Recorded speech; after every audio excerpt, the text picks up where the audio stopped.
to real college football. The national championship game was last night. Alabama wins 52-24 in pretty dominant fashion. Mac Jones, 464 and 5 touchdowns.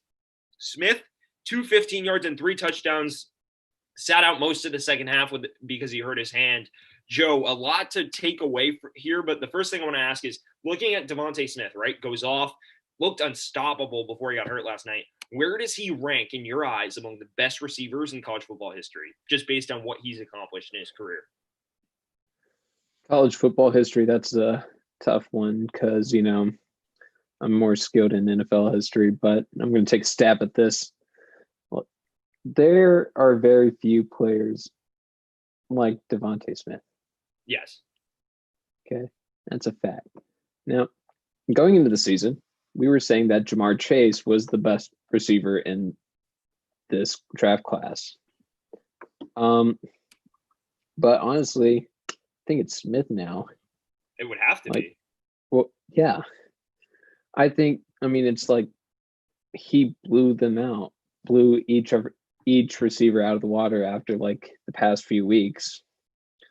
I think it's been a long time since we've seen a receiver like this, especially one that was sharing a lot of targets with Jalen Waddle, another great receiver from Alabama. Before he broke his ankle, obviously. Yeah, obvious. Nah, during the ankle injury.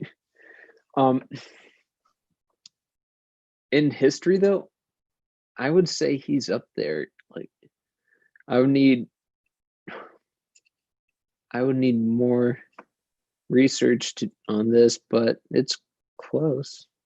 In terms of modern college football history, I can't name anyone. Like, yeah, you can look at the receivers who have been produced and be like, yo, Julio Jones played in this century. Odell Beckham Jr. played in this century. All these skilled guys played in this century.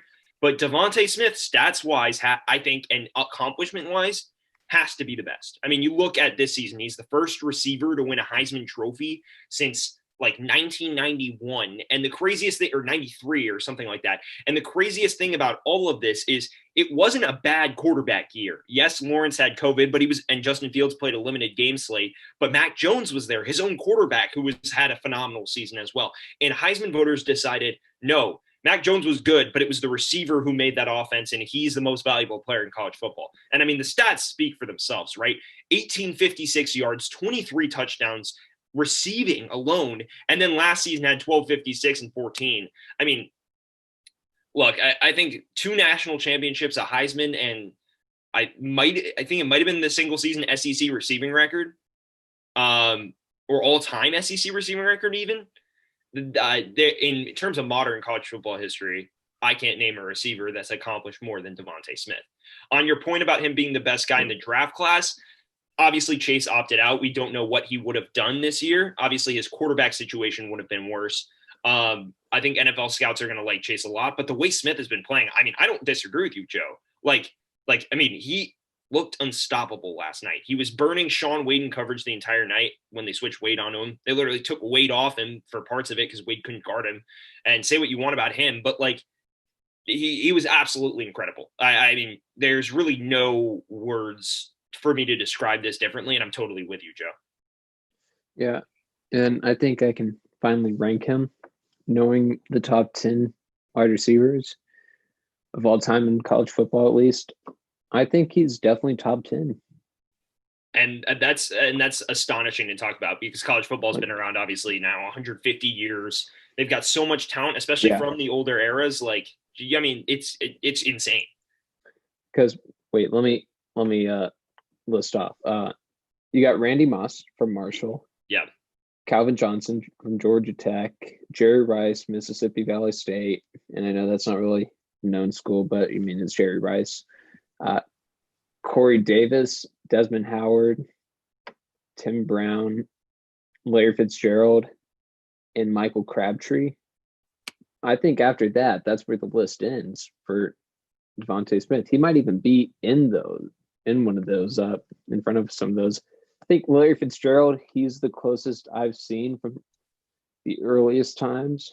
And I mean, this was just watching film. I wasn't alive, I think.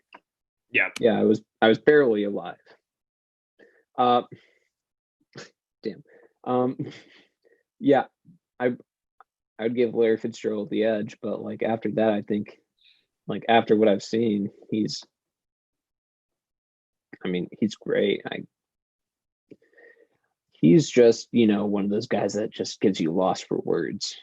I mean, and it was obviously a team effort last night, but his skill Yep. set, the way he bounced out to the outside. I mean, Sarkisian had some great play calls. Let's be honest. I love how they would fake like he'd be in the backfield and they'd pop him out, and because they pop him to the outside, the corners couldn't recover fast enough. They did that on 2 of his touchdowns, but regardless, even in coverage, just one-on-one, he was burning people. And these are, I mean, Ohio State's secondary isn't exactly the most renowned thing on planet Earth. Clemson had a decent passing day against them, even though they got destroyed.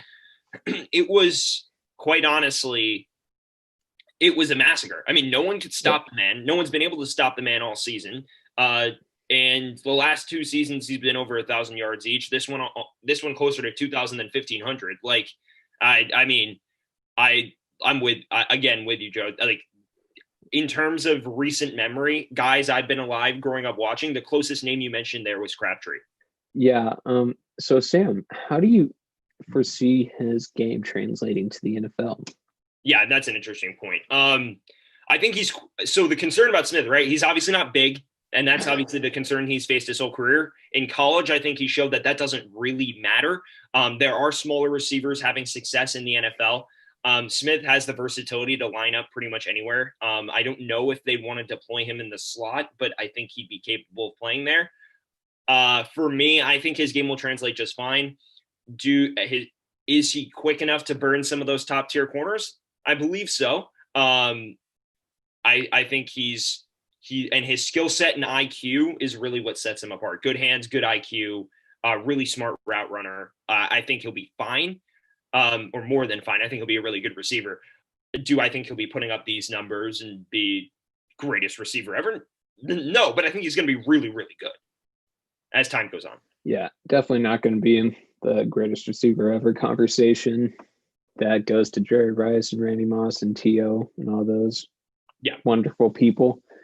I can see him being like, I can see it depends on where he goes. I actually think if he goes to Miami, if they, don't trade picks to Houston for Deshaun Watson and all that, which is a thing that we should talk about at the end of this. I think if he goes to Miami, him and Tua are going to be a great passer and catcher duo. They already have chemistry. Yeah. So, I mean, seeing something like that again in the National Football League, I mean, it's going to help Tua a lot, who didn't have the best rookie year. Wasn't the worst, but not the best. And I think Devonta Smith knowing Tua in his game is going to help him become. I think he could be Rookie of the Year next year. He's definitely going to be up there. I mean, obviously, you'll have Lawrence and some other guys, but given the situation he could be drafted into, whether it's Philly, whether it's Miami, I think he would fit in just fine in either of those places. Obviously, Philly might be a little more difficult, but we'll see. Yeah. I'm not going to say Lawrence yet, only because he's going to Jacksonville, and I really just don't trust that franchise. I don't either. I mean, I trust it more than the Jets, but a rookie quarterback with the Jaguars when your best receiver is DJ Chark, who's good but not not great, but good. And there's definitely doubts. I think he has a decent amount of weapons around him, but that's a conversation we're going to have as teams kind of straighten out and we figure out where free agents go and all that. Yeah. Also, let's not forget, I mean, a quarterback adjusting to the NFL is much harder than just a wide receiver. Yeah. I mean, we're seeing rookie wideouts enjoy success. Justin Jefferson this year, Claypool to some extent. You're right. CeeDee Lamb. Yes. I agree. What do you mean, yes? I mean, he was going off with Dak. I agree with you. Yeah. I think he's and even without Dak, he had a few decent games. Hey, y'all. Thank you, everyone, for watching. If you want to see our last video, click here. If you want to see our next video, click here. And if you want to subscribe, click on my face.